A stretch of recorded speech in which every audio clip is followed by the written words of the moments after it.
લખો વિદ્યુત કોષ કેટલામો ક્રમ આવે છે સૂત્રમાં? લગભગ 9મો ક્રમ છે. ચાલો લખો વિદ્યુત કોષ. આના પછી વિદ્યુત કોષના શ્રેણી સમાંતર જોડાણ આવશે. બરાબર. અત્યારે વિદ્યુત કોષ. ચાલો બેટા વિદ્યુત કોષના કયા બે સૂત્ર છે યાદ કરો જોઈ.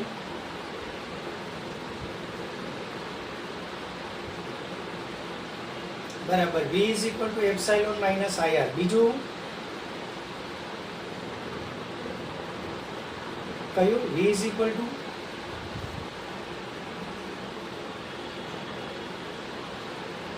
R + R. પરિપથમાંથી વહેતો પ્રવાહ I બરાબર ε/R પ્લસ સ્મોલ r. અને મહત્તમ પ્રવાહ બેટરીમાંથી ક્યારે ખેંચી શકાય? બરાબર. હવે તમને એ બધી વસ્તુ આપણે સિલેબસમાં નથી પણ એક દાખલામાં છે. હમણાં તમે જે સૂત્ર બોલો છો ને એ કોષ ડિસ્ચાર્જ થતો હોય ત્યારે, બરાબર, અને કોષ જો ચાર્જ થતો હોય ને ત્યારે સૂત્ર બદલાઈ જાય.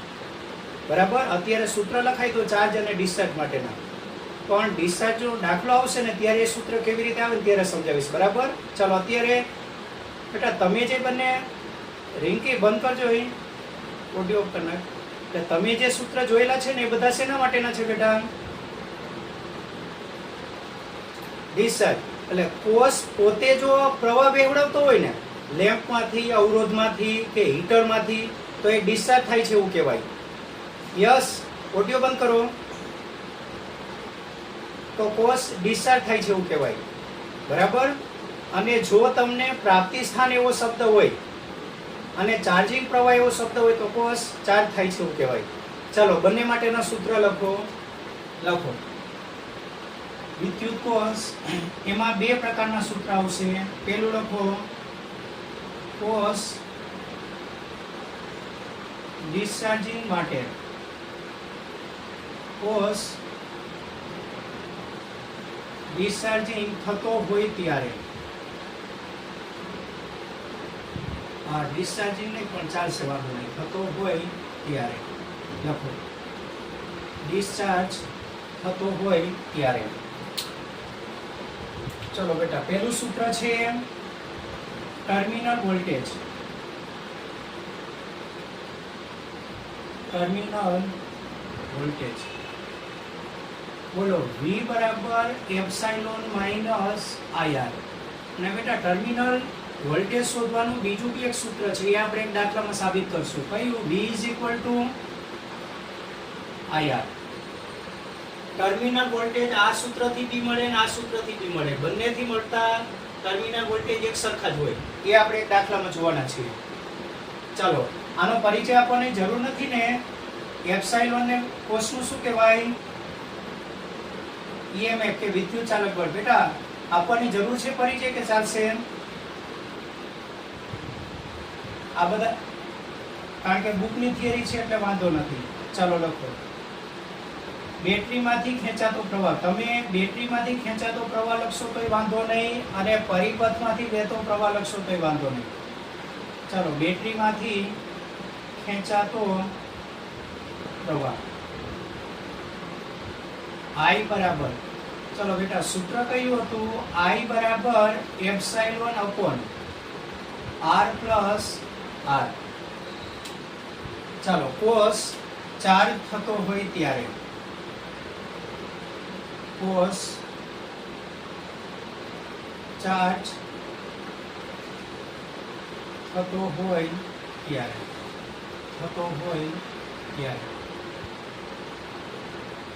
ચલો બેટા પહેલું સૂત્ર.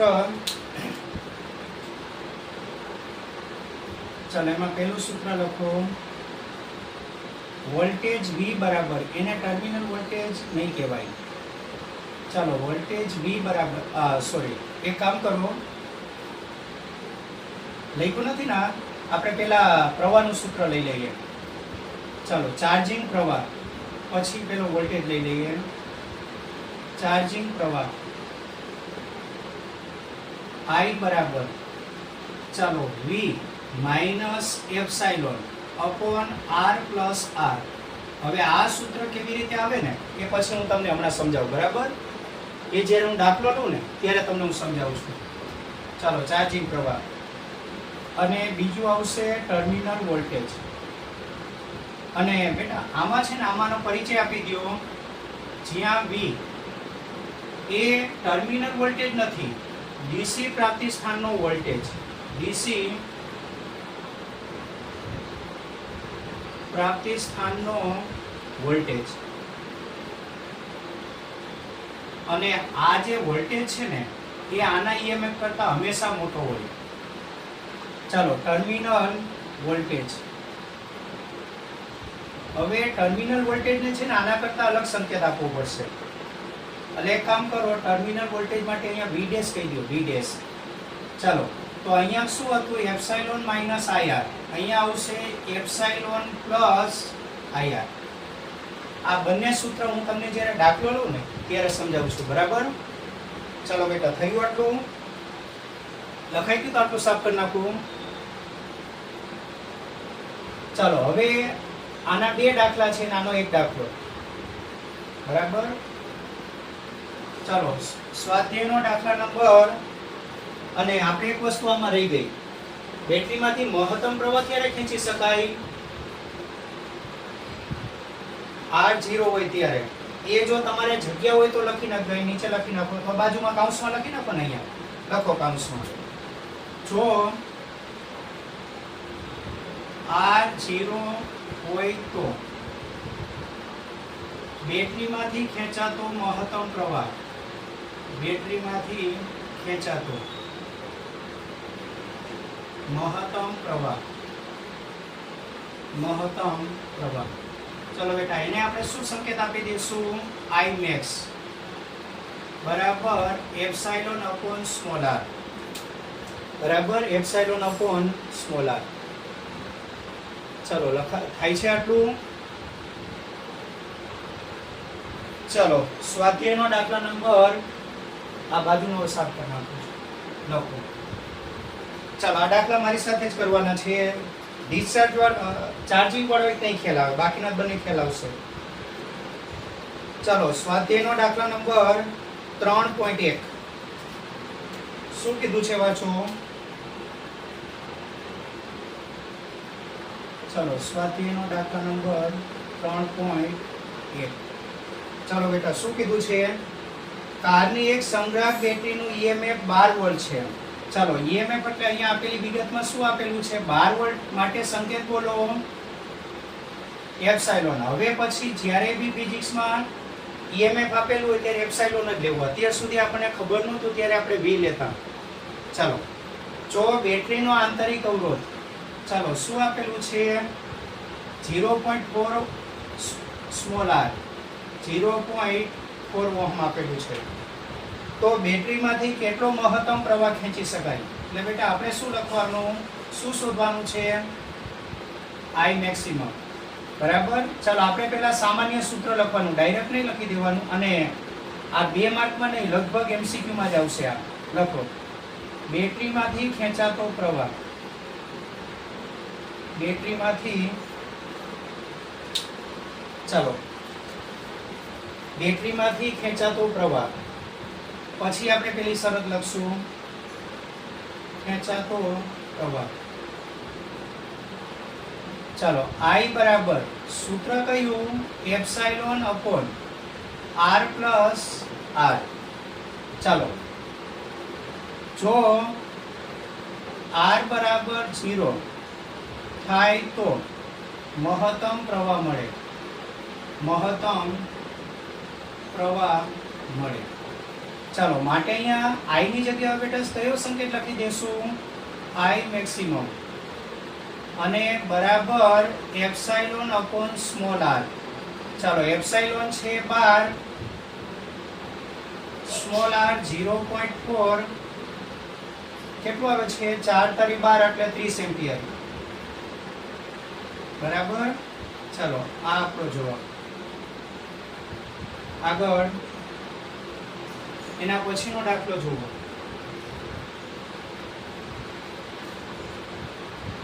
અને આ બધું ડિસ્ચાર્જ થાય છે એવું કેમ તમને કેમ ખબર પડશે?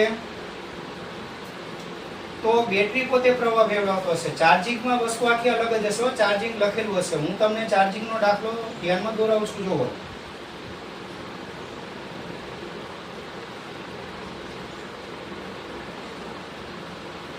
3.11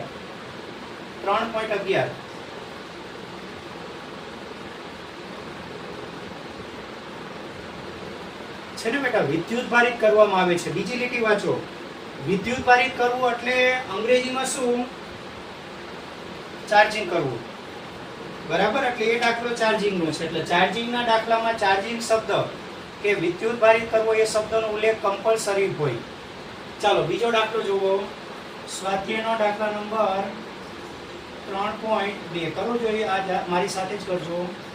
ચાલો આપેલી વિગત તૈયાર કરો. શું લખેલું છે જુઓ. 10 વોલ્ટ જેટલું ઈએમએફ. શું આપેલું છે બેટા 10 વોલ્ટ માટે? એપ્સાઇલોન. ચાલો એપ્સાઇલોન આપેલું છે 10 વોલ્ટ ઈએમએફ અને 3 ઓહમ જેટલો આંતરિક અવરોધ. ચાલો 3 ઓહમ. સંકેત બોલો આના માટે કયું? Small R.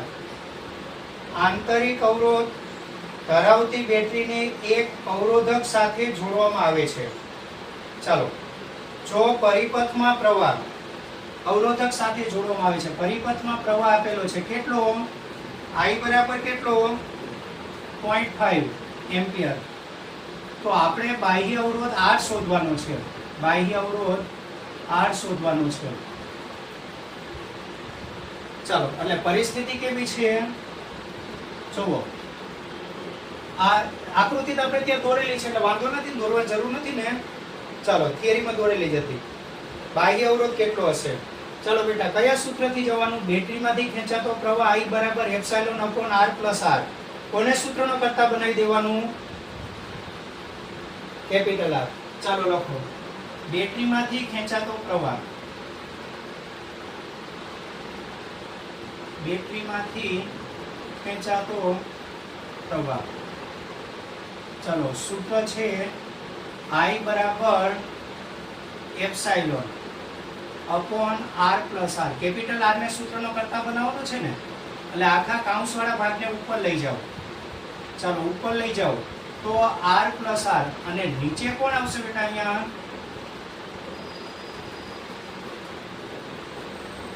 ચાલો I નીચે આવે, આ ઉપર જાય. હવે સ્મોલ r બાદબાકીમાં જાય તો કેપિટલ R બરાબર epsilon I minus small r. ચાલો એપ્સિલોન છે 10,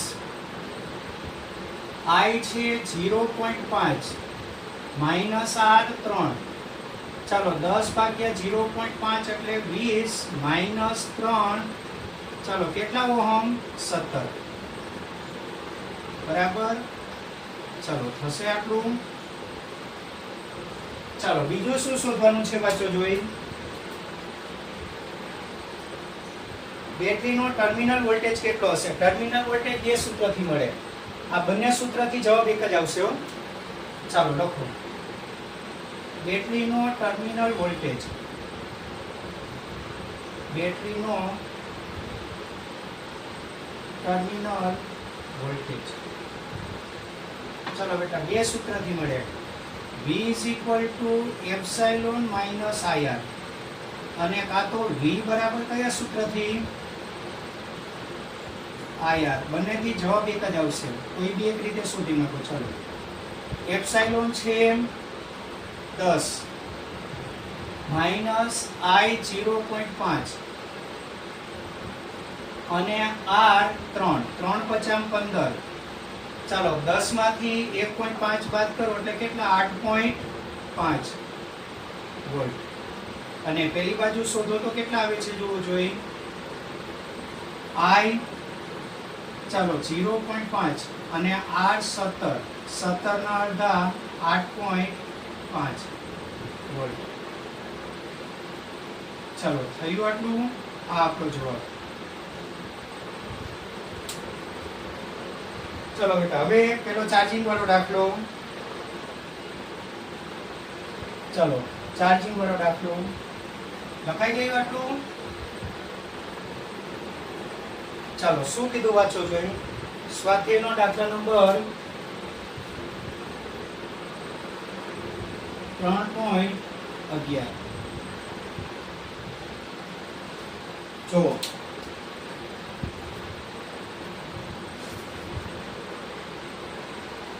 8 વોલ્ટ EMF ની.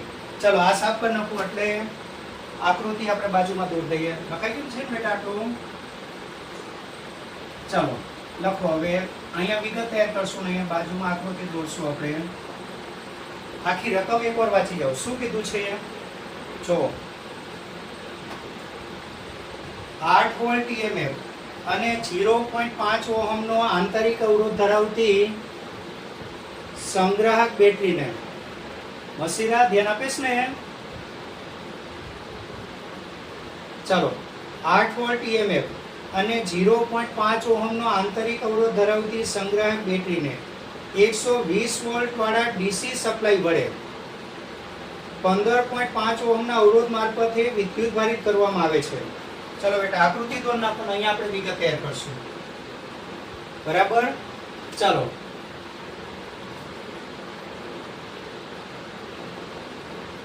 હેતવ વ્યાસ હેતવ. ચાલો આકૃતિ દોરો. આ ડીસી પ્રાપ્તિ સ્થાન અહીંયા અને બાજુમાં વિગત તૈયાર કરશું. ચાલો આ ડીસી પ્રાપ્તિ સ્થાન.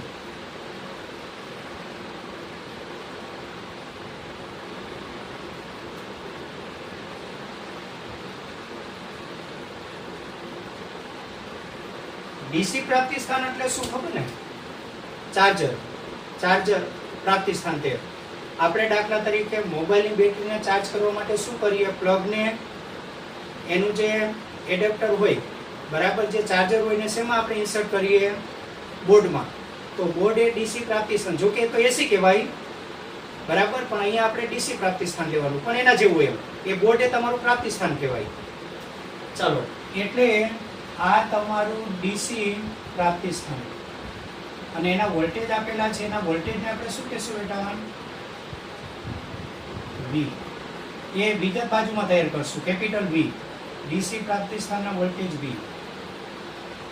ચાલો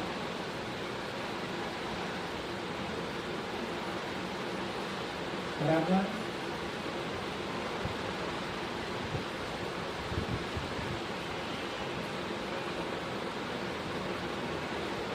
અને તમે ખાલી પ્લસ માઇનસ બતાવી દઉં તો વાંધો નહીં. ચાલો આ પ્લસ આ માઇનસ અને અહીંયા શું કરવાનું છે?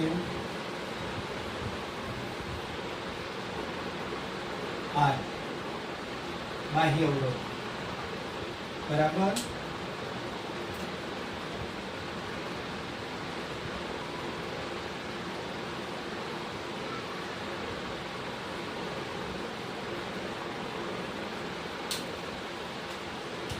ચાલો અને આ બધું જ વિદ્યુત દ્રાવણ છે.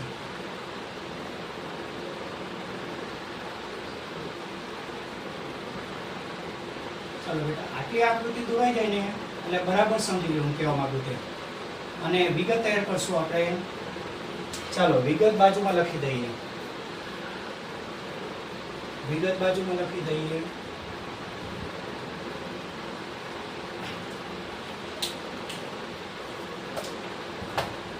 શું કીધું વાંચો. જો 8 વોલ્ટ જેટલું EMF અને 0.5 ઓહમનો આંતરિક અવરોધ ધરાવતી બેટરી. ચાલો બેટરીનું તમને EMF આપેલું છે. બોલો બેટા બેટરીનું EMF એટલે એપ્સાઇલોન. તમારે જે બેટરીને ચાર્જ કરવાની છે બરાબર, એ બેટરીનું EMF કેટલું છે? 8 વોલ્ટ. અને એનો આંતરિક અવરોધ કેટલો આપેલો છે? 0.5 ઓહમ. બીજું શું કીધું વાંચો? 120 વોલ્ટ વાળા ડીસી સપ્લાય વડે. ચાલો ડીસી સપ્લાયના વોલ્ટેજ એટલે કેપિટલ V કેટલા આપેલા છે? 120 વોલ્ટ ના ડીસી સપ્લાય વડે 15.5 ઓહમના અવરોધ મારફતે. અવરોધ આપેલો છે, બાહ્ય અવરોધ કમ્પલસરી જોડવો પડે. ચાલો 15.5 5 ઓહમ ના અવરોધ મારફતે વિદ્યુત ભારિત કરવામાં આવે છે, તો વિદ્યુત ભારણની પ્રક્રિયા દરમિયાન બેટરીનો ટર્મિનલ વોલ્ટેજ કેટલો હશે? ચાલો ટર્મિનલ વોલ્ટેજને V નહીં, નવો સંકેત આપશું V ડેશ શોધવાનો, બરાબર. અને વિદ્યુત ભારણ માટેના પરિપથમાં શ્રેણી અવરોધ રાખવાનો હેતુ શું છે? ચાલો બેટા ધ્યાન આપજો, બરાબર. હું જે કહું તે સમજો, બરાબર. જોવો, આપણને ખબર છે કે જ્યારે બેટરી ચાર્જ થતી હોય ને, ચાર્જ થવું એમાં આ શબ્દ કમ્પલસરી ઉલ્લેખ હશે, ડીસી પ્રાપ્તિસ્થાનના વોલ્ટેજ અને ચાર્જિંગ થવું કે વિદ્યુત ભારણ. આ શબ્દ દેખાય એટલે સમજી લેવાનું કે બેટરી હંમેશા, ચલો બેટા બેટરીના છે ને બે પ્રકારના દાખલા આવશે. તમારા જનરલી જે દાખલા છે તે ડિસ્ચાર્જ પ્રક્રિયા માટેના, બરાબર. એમાં ડિસ્ચાર્જ એવું લખેલું નહીં હોય, બરાબર, તો એ આપણા રેગ્યુલર ટોપિકના દાખલા. પણ બીજા દાખલા જેમાં આપણી થિયરી નથી પણ દાખલો છે કઈ પ્રક્રિયાનો? ચાર્જિંગ પ્રક્રિયાનો. તો ચાર્જિંગ પ્રક્રિયાનો દાખલો તમે કેવી રીતે ઓળખશો? રકમમાં બે શબ્દ તમને જોવા મળશે. કયા બે શબ્દ? ડીસી પ્રાપ્તિસ્થાનના વોલ્ટેજ અને બીજું વિદ્યુત ભારિત કરવામાં આવે છે અથવા ચાર્જિંગ કરવામાં આવે છે.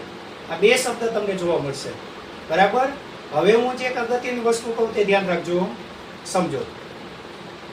જ્યારે ચાર્જિંગ કરતા હોય ને ત્યારે બેટરીના ધન ધ્રુવને હંમેશા એસી પ્રાપ્તિસ્થાનના ધન ધ્રુવ સાથે જોડવામાં આવે અને ઋણ ધ્રુવને ઋણ ધ્રુવ સાથે.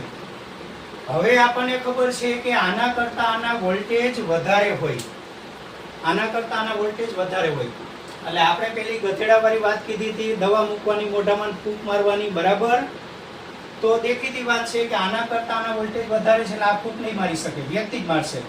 ચાલો, પ્રવાહ ધન વીજભારમાંથી નીકળે એટલે આ ધન વીજભાર એટલે રૈવાજિક પ્રવાહ આ દિશામાં છે. આ ચાલો આ દિશામાં, બરાબર. અને અંદર બેટા રૈવાજિક પ્રવાહ આ રીતે જશે, અંદર આ બાજુથી આ બાજુ હશે રૈવાજિક પ્રવાહ. ચાલો, અને પ્રવાહ છે ને, રૈવાજિક પ્રવાહ અહીંયાથી નીકળી આ રીતે પરિભ્રમણ પૂરું કરશે, બરાબર. ચલો બેટા, ચાર્જિંગ અને ડિસ્ચાર્જિંગમાં બીજો ફરક કયો? મને એક વસ્તુ કહો, ડિસ્ચાર્જિંગ પ્રક્રિયા હોય ત્યારે પ્રવાહ કયા ધ્રુવમાંથી નીકળીને કયા ધ્રુવમાં દાખલ થતો? બાહ્ય પરિપથમાં. તો આપણી થિયરી જુઓ, એમાં રૈવાજિક પ્રવાહ ધનમાંથી નીકળીને ઋણમાં દાખલ થતો હોય, બરાબર. તમને આ સવાલ પૂછાય કે કોષ ચાર્જ થઈ રહ્યો છે કે ડિસ્ચાર્જ, તે શેના પરથી નક્કી કરી શકાય? તો લખેલું હોય કે જો પ્રવાહ રૈવાજિક પ્રવાહ ધન વીજભારમાંથી નીકળીને ઋણ વીજભારમાં દાખલ થતો હોય, જો રૈવાજિક પ્રવાહ ધનમાં દાખલ થઈને ઋણમાં નીકળતો હોય, બરાબર, ગમે તેમાં દાખલ થઈ જતો હોય. ચાલ, આવા 4 ઓપ્શન હોય, મને કઈ ખબર નથી. Option D. કયો જવાબ આવે? બરાબર. એટલે રૈવાજિક પ્રવાહ ધનમાંથી દાખલ થઈને શેમાંથી બહાર નીકળતો હોય? ઋણમાં. તો કોષ ચાર્જ થાય છે એવું કહેવાય. અને જો રૈવાજિક પ્રવાહ ધનમાંથી નીકળતો હોય તો આમાંથી નીકળતો હોત તો, એટલે બેટરીમાં બેટરી ધ્યાનમાં લેવાની. તમારે આને ધ્યાનમાં લઈ લો, આને ધ્યાનમાં લેવાનું, આને બેટરીને આને ધ્યાનમાં લેવાનું, આને ધ્યાનમાં લ્યો. અને જો પ્રવાહ ધન વીજભારમાંથી નીકળતો હોય તો ડિસ્ચાર્જ, અને દાખલ થતો હોય તો ચાર્જ. ચલો બેટા, યાદ રહેશે. હવે જે સૂત્ર આવ્યા છે ને, સૂત્ર કઈ રીતે આવે તે હું તમને કહું. જુઓ, સમજો. આપણને ખબર છે કે 1 સેકન્ડમાં વપરાતી ઉર્જા એટલે પાવર, બરાબર. ચલો બેટા, મને એક વસ્તુ કહો, પ્રાપ્તિસ્થાનના વોલ્ટેજ V છે અને પ્રાપ્તિસ્થાન કેટલો પ્રવાહ વહેવડાવે છે પરિપથમાંથી? I. તો પ્રાપ્તિસ્થાને કેટલો પાવર આપ્યો કહેવાય? મને કહો. અથવા કેટલી ઉર્જા આપી કહેવાય? t સમયમાં કેટલી ઉર્જા આપેલી છે આને? ચાલો, VI. t લેવો છે, ચાલશે. પાવર લઈ લઈએ કે ઉર્જા લઈ લઈએ? પાવર લેવો હોય તો બધામાં t આવશે. ચાલો, પાવર લ્યો તો t નહીં લખવાનો, એટલો ફરક છે, બાકી કઈ નથી. હવે બેટા, આ જે પાવર આપે છે ને એ કેટલા કામમાં વપરાય છે? 3 કામમાં. કયા 3 કામમાં? મને એક વસ્તુ કહો. જુઓ, પહેલું તો આને ચાર્જ કરવામાં, ચાલો આને ચાર્જ કરવામાં કેટલો વપરાશે? જેવી રીતે Vi એવી જ રીતે આને ચાર્જ કરવામાં કેટલો વપરાય? નહીં 8 વોલ્ટ નહીં, ચાર્જિંગમાં પાવરની વાત છે. આ તો EMF છે, આપણે પાવરની વાત લઈએ છીએ. ચાલો જેવી રીતે આને આપેલો પાવર Vi હોય તો આને ચાર્જિંગમાં વપરાતો પાવર કેટલો? Epsilon I. એટલે એને ચાર્જિંગમાં વપરાતો પાવર એપ્સાઇલોન I. આ જે પાવર પૂરો પાડશે ને, બરાબર, એ 3 કામમાં વપરાશે. બરાબર, આ સપ્લાય જે પાવર પૂરો પાડશે, જે ઊર્જા આપશે, એ ઊર્જા 3 કામમાં વપરાશે. એ ઊર્જાનો અમુક ભાગ ચાર્જિંગમાં વપરાશે, અમુક ભાગ આમાં વ્યય પામશે બાહ્ય અવરોધમાં, અને અમુક ભાગ કયા અવરોધમાં વ્યય પામશે? આંતરિક અવરોધમાં. એટલે બેટા સપ્લાય, ડીસી સપ્લાય જે ઊર્જા પૂરી પાડશે એ ઊર્જા અહીંયા 3 ફંક્શનમાં વપરાશે. એ ઊર્જાનો અમુક ભાગ કોષને ચાર્જ કરવામાં, અમુક ભાગ બાહ્ય અવરોધમાં ઉષ્મા રૂપે વ્યય પામશે, અને અમુક ભાગ આંતરિક અવરોધમાં ઉષ્મા ઊર્જા રૂપે વ્યય પામશે. ચાલો તો મને સંબંધ લખાવો. આટલું આપે છે, એમાંથી આટલું ચાર્જિંગમાં. બોલો બાહ્ય અવરોધમાં કેટલું વપરાશે? બાહ્ય અવરોધમાં, અને આપણી પાસે પ્રવાહ હશે એટલે શું લખાય? બોલો. પાવરનું એવું સૂત્ર કે જેમાં કેપિટલ R અને I આવતો હોય, કયો? I²R.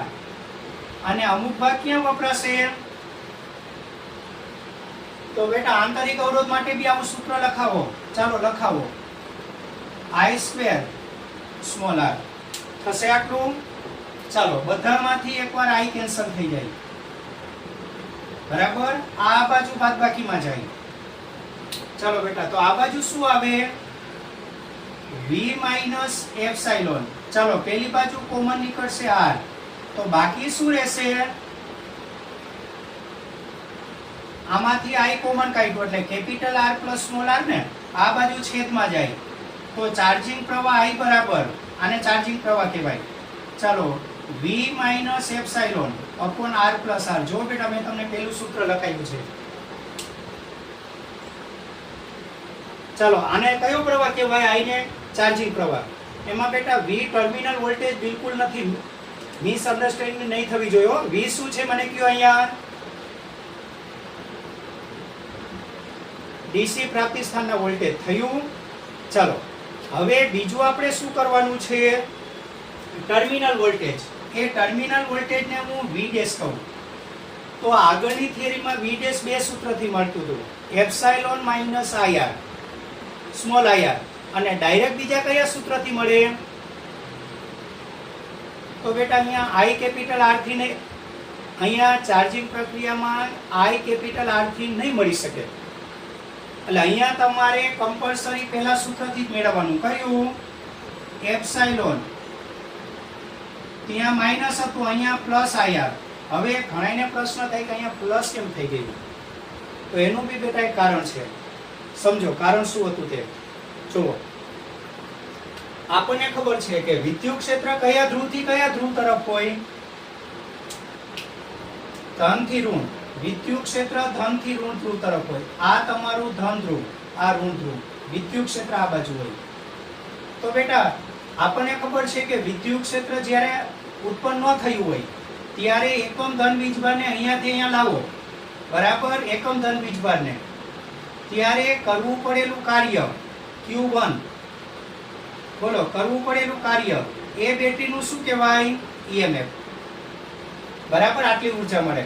હવે તમને ખબર છે કે જ્યારે વિદ્યુત ક્ષેત્ર રચાય ત્યારે તમે ખરેખર વિદ્યુત ક્ષેત્રને લીધે ધન વીજભાર પર બળ આ બાજુ લાગે. બરાબર, એટલે હવે તમે શું કરો છો? આગળના કેસમાં શું કરતા? વિદ્યુત ભારને, ધન વીજભારને આ બાજુ લાવો એટલે કાર્ય છે ને વિદ્યુત ક્ષેત્રની વિરુદ્ધ દિશામાં થતું. બરાબર, એટલે E માંથી કેટલી ઊર્જા ઘટી જતી? IR. IR માઇનસ એટલા માટે આવે કે વિદ્યુત ક્ષેત્રની વિરુદ્ધ દિશામાં. હવે બેટા આમાં શું હશે? આ ધન વીજભાર છે, આ ઋણ વીજભાર, એટલે વિદ્યુત ક્ષેત્ર આ બાજુ હશે. તો હવે અહીંયા ધન વીજભાર આ બાજુ નહીં, આ બાજુથી આ બાજુ જાય છે. જુઓ, આ બાજુ જાય છે ધન વીજભાર. કારણ કે હવે શું થઈ ગયું હશે, જે રાસાયણિક બળ છે ને, રાસાયણિક બળ એના કરતા કયું બળ મોટું હશે આ કેસમાં? ચાર્જિંગ પ્રક્રિયામાં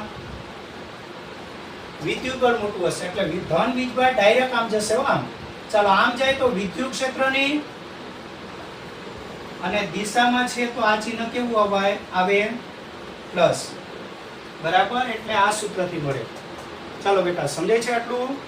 ચાલો હવે આ દાખલામાં શું કરવાનું છે વાંચો જોઈ. શું શોધવાનું છે તમારે?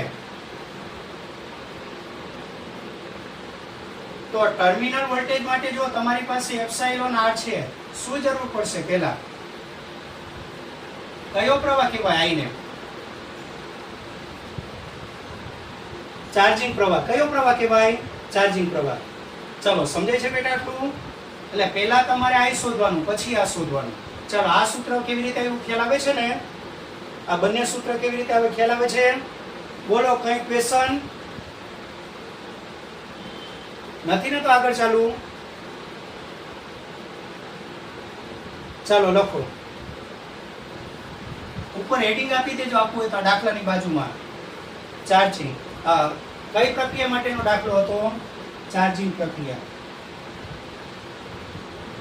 ચાર્જિંગ પ્રક્રિયા. બરાબર બેટા?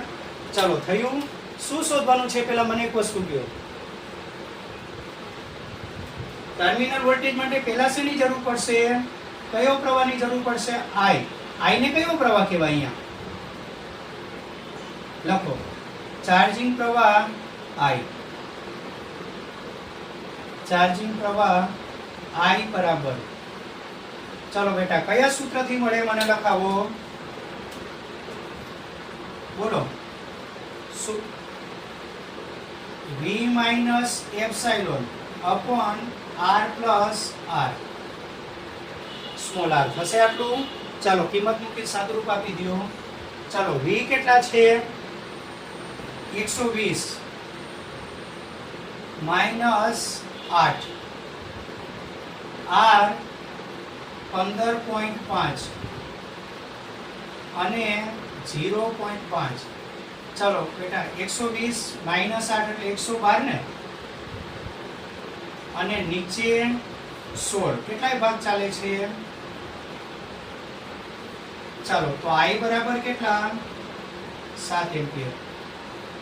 આ ચાર્જિંગ પ્રવાહ થશે બેટા આટલું. ચાલો હવે ટર્મિનલ વોલ્ટેજ શોધી લ્યો. લખો, હવે બેટરીનો ટર્મિનલ વોલ્ટેજ આનો લખો. હવે બેટરીનો ટર્મિનલ વોલ્ટેજ, બેટરીનો ટર્મિનલ વોલ્ટેજ.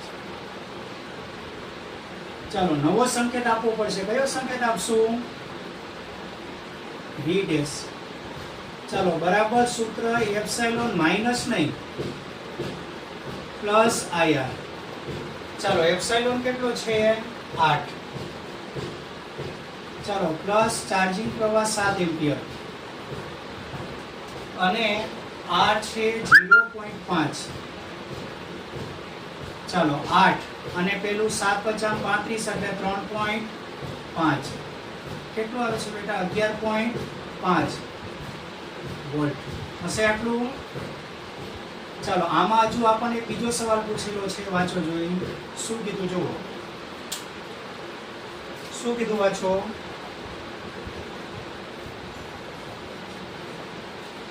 ચાલો અવરોધ R રાખવાનો હેતુ શું છે એવું કંઈક છે, જોવો જોઈએ.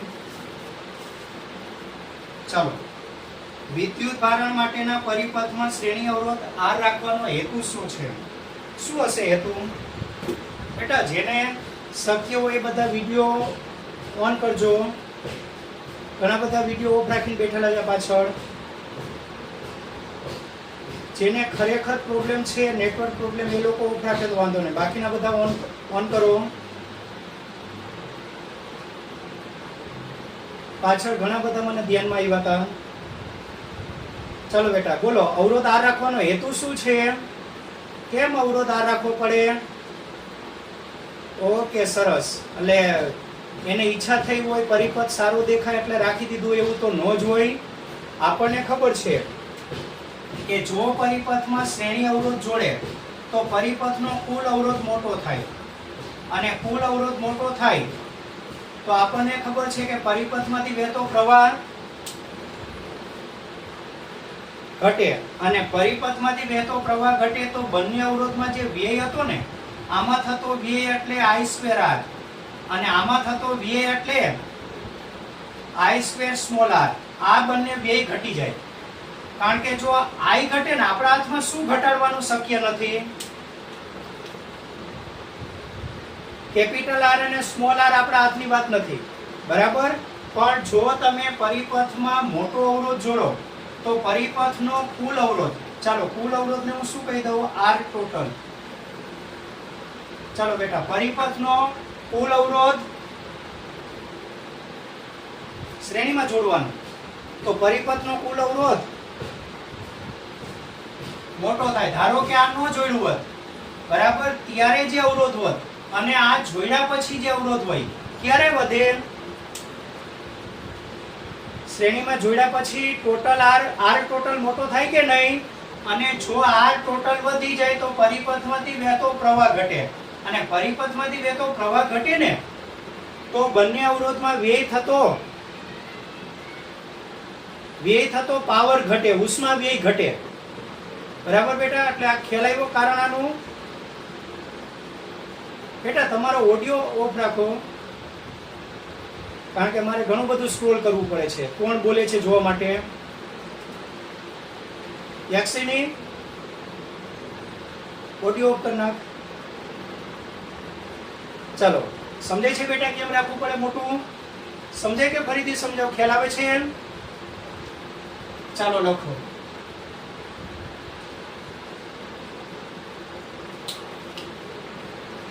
ચાલો, વિદ્યુત ભારણની પ્રક્રિયામાં લખો. કેમ મોટો રાખવાનું?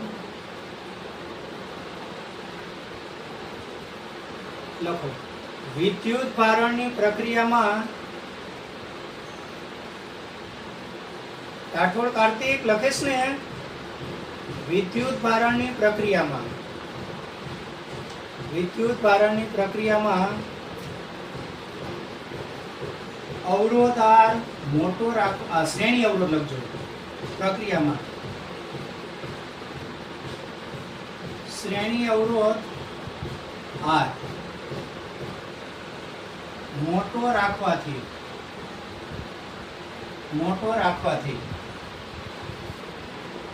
પરિપથનો કુલ અવરોધ R ટોટલ વધે. પરિપથનો કુલ અવરોધ R ટોટલ વધે. આથી હું વિગતમાં લખાવું છું, તમારી બુકમાં ટૂંકમાં હોઈ શકે. લખો. આથી ઓહમના નિયમ મુજબ, સૂત્ર લખવાની જરૂર નથી ને? ઓહમના નિયમ મુજબ પ્રવાહ I વધારી શકાય, ઘટાડી શકાય? લખો. પ્રવાહ I ઘટાડી શકાય. પ્રવાહ કેપિટલ I ઘટાડી શકાય, અને તેથી બાહ્ય અવરોધ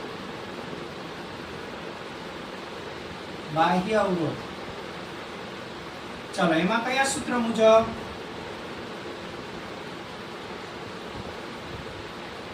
બોલો. I²R. અને આંતરિક અવરોધ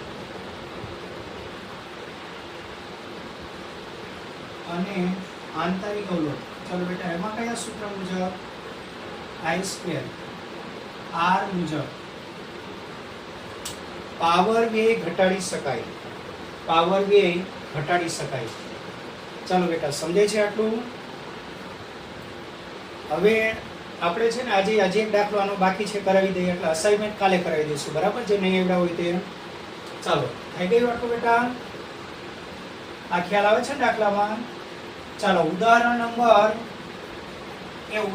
જે દાખલો છે ને ખરેખર અવરોધોના જોડાણનો છે, પણ એમાં વિદ્યુત કોષની કંઈક વાત હતી ને એટલે મેં આ ટોપિકમાં લઈ લીધેલો છે. ચાલો, ઉદાહરણ નંબર ક્રમમાં કયો આવે છે? આપણે 1 2 3 થયા હતા એટલે 3.4.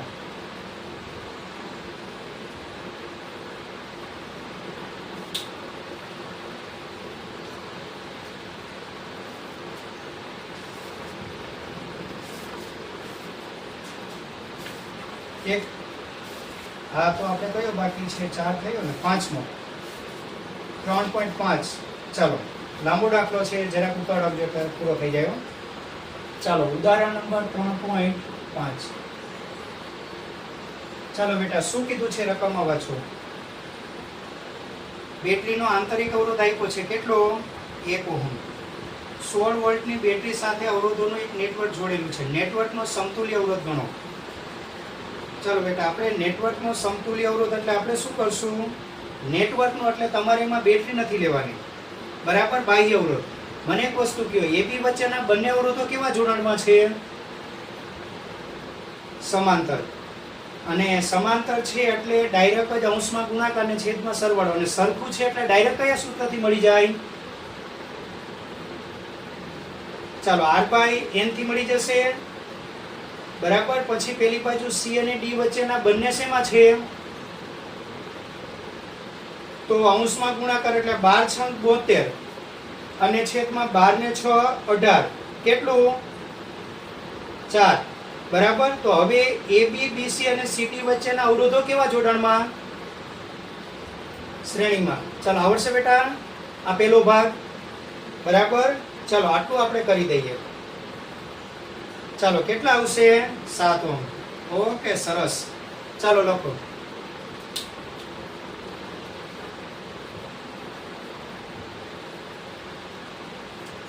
આકૃતિ ફરીથી દોરવાની જરૂર નથી ને?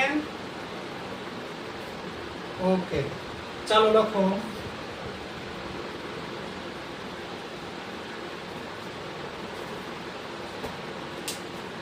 ચાલો શું લખેલું છે બેટા? આપેલ નેટવર્કનો કુલ અવરોધ, એવું લખેલું છે ને? ચાલો લખો. આપેલ નેટવર્કનો કુલ અવરોધ લખો. આપેલ નેટવર્કનો કુલ અવરોધ. અને નેટવર્કનો કુલ અવરોધ એટલે કોની વચ્ચેનો અવરોધ? કોની વચ્ચેનો સમતુલ્ય? A અને D વચ્ચેનો. ચાલો બરાબર. એને આપણે શું નામ આપી દેશું? R. આખા પરિપથના સમતુલ્યને આપણે R કહેશું. ચાલો બેટા R માં આપણે શું કરવાનું? બોલો. A અને B વચ્ચેના 3, A અને ચાલો AB વચ્ચેના કેવા જોડાણનો સમતુલ્ય અવરોધ? ચાલો AB વચ્ચેના સમાંતર જોડાણનો સમતુલ્ય અવરોધ. અલગ અલગ ન કરવું, ડાયરેક્ટ એક સાથે કરી નાખશું, ખ્યાલ આવશે ને? ચાલો બેટા બીજું કયું લેવાનું? ચાલો હવે A અને B વચ્ચેનો સમતુલ્ય અવરોધ હોય, BC વચ્ચેનો અવરોધ હોય, C અને D વચ્ચેનો સમતુલ્ય હોય, ત્રણેય કેવા જોડાણમાં? તો ડાયરેક્ટ કરું છું, ખબર પડશે? આવડશે? ચાલો BC વચ્ચે કોઈ સમતુલ્ય જોડાણ લેવું પડશે? ના, BC વચ્ચે તો એક જ છે એટલે આપણે ડાયરેક્ટ લખી દેશું BC વચ્ચેનો અવરોધ, બરાબર. અને ચાલો CD વચ્ચે 2 છે એટલે આપણે શું લખશું? CD વચ્ચેના કેવા જોડાણનો? સમાંતર જોડાણનો સમતુલ્ય અવરોધ. સમતુલ્ય અવરોધ. ચાલો બેટા લખી દો. હા હા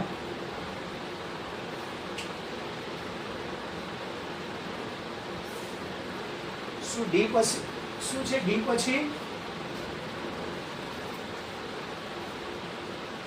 નહીં, એ આંતરિક અવરોધ છે બેટરીનો. ઉપર લખેલું છે જો 1 ઓહમ છે ને, એ બેટરીનો છે. આમાં મિસ્ટેક કરેલી છે બતાવવાની.